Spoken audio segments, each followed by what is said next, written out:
We are live, Jackson, once again for Books, Beer, and Networking. How are you doing today, Jackson? I am wonderful, Rob. Good to see you again. This is. I mean, we're in the new studio, checking it out, man. Just hanging here, drinking some beer, drinking some books, and Well, I was commenting when I was coming in here. It's like it feels like you're walking onto like a college campus or something. It's the old building. It's well built. You guys have the whole wing here on the fourth floor, so this is pretty neat.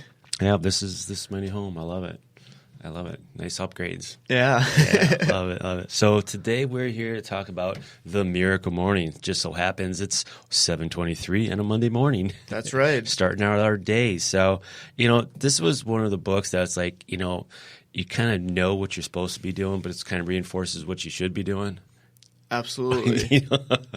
I was like, and I'm one that fights this book every single step of the way because I'm not a morning person. I'd rather just take my time, wake up, but I still have a routine and a process, though.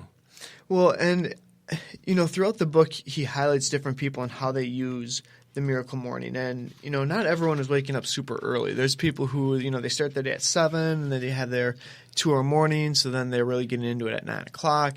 Yeah. So it's different for everyone. I mean, is this – can you just kind of give us the recap, Rob, as far as like what the process is for the morning and how – if you followed it or how you have implemented it for your routine? Well, I mean, there's a number of things that I do on there. It's like, I read through the book and everybody's got their ideas of what they do. Those are nice and those are nice suggestions. But I look at it as, what does my perfect morning look like? What does that look like? It gets better through the especially the summer years and stuff like that. But, what is it? Just the lifesavers, when it comes down to, a little bit of silence, affirmations, some visualization, exercise, reading, scribing. Those are typically all the things I try to do. Is I kind of mix them up in there as well as like I add showering, eating.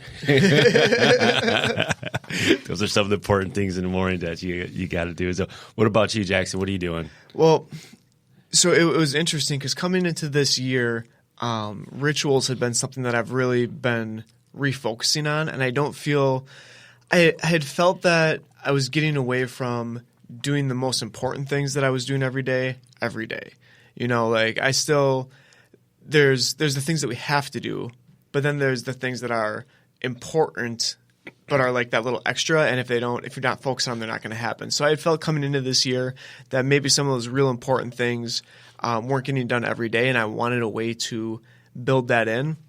And this book was just like, for me, this was a huge light bulb. It just clicked.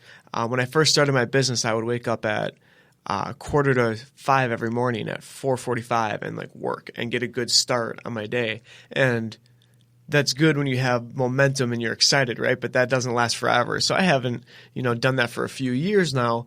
But this book really helped me tie in like what are those things that we should be doing. So I did do the miracle morning. I was up at 5:14 is how I set my alarm. So I'm up at 5:14 each morning, and then I do some meditation. I have some affirmations that mean something to me. Visualize what I want, but also what I want for other people, which has been something I've heard a lot of people talk about with prayer and things, thinking about other people and what you would like, how you would like to see them win or find they're happy.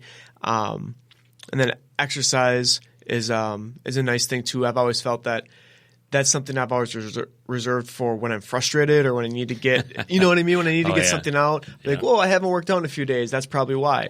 But getting into the habit of doing some pull-ups each morning and getting back into journaling. I'm still not journaling every day, but I'm journaling more often than usual. And that's the structure to the book is it's saying, an hour is probably the best amount of time to do it.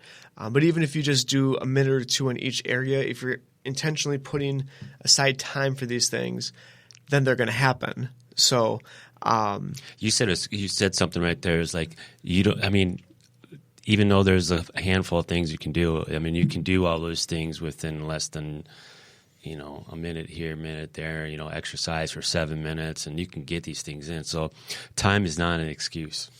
Oh, no. And I remember when I first realized I was in college and I was like, I have 5 minutes before class or before I have to leave. And then I thought, well, that's enough time to do this one thing. and I realized how much time 5 minutes is. And I've never forgotten that. Now, there's a number of things that if you only have a few minutes before a call starts or a meeting starts or whatever, you can get stuff done. I mean, if you plank, remember when planking was a big thing? Like planking for 90 seconds is super hard. So that's not a ton of time, and it's a good workout. Yeah. I love it.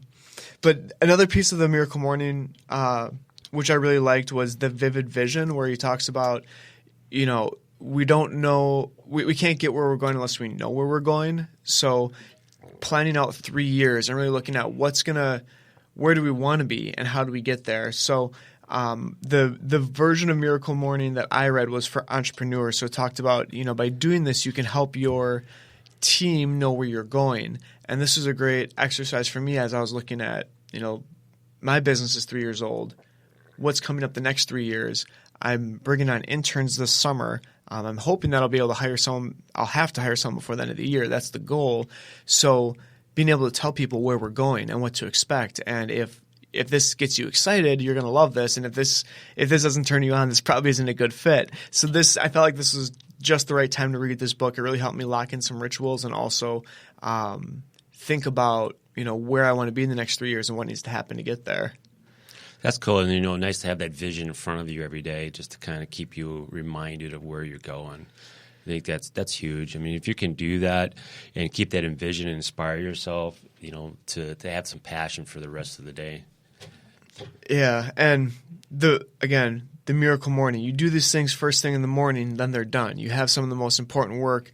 Like today, we're out here at 7 a.m. on a Monday morning, making sure that we're getting these podcasts out, and we do what we make time for. So I love the concept of getting after it in the morning. And this personally, Rob, for me, I'm a big reader, but this is a book that I feel very comfortable moving in the top 10 most important books I've read, because it has so many actionable items, and they're not moonshots, right? It's something everyone can do. Yeah, it's something everybody can do. It's just like I said, make sure you just take some time out. And if you don't, there's too much of it, ease into it. Do one here, do one there, and just kind of ease into it. You don't have to do it all at once. And if you're not like me, I don't like getting up at 5 o'clock.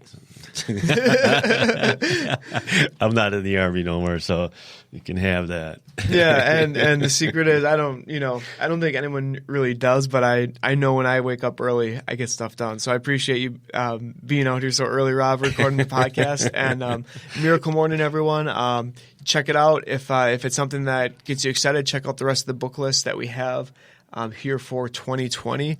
We have a Seth Godin title coming up, and we have some pretty strong titles in the back end as well. Yeah, no doubt. This is Book Spirit Network getting brought to you by Local First Podcast with your host, Rob Kohansky, and we have my co-host, Jackson Buboats with Elevated Insurance. Say your tagline. Insure differently. Insure differently. See, I was going to butcher that up. So, make sure you carry this in online. Appreciate you taking the time to listen. Take care, guys.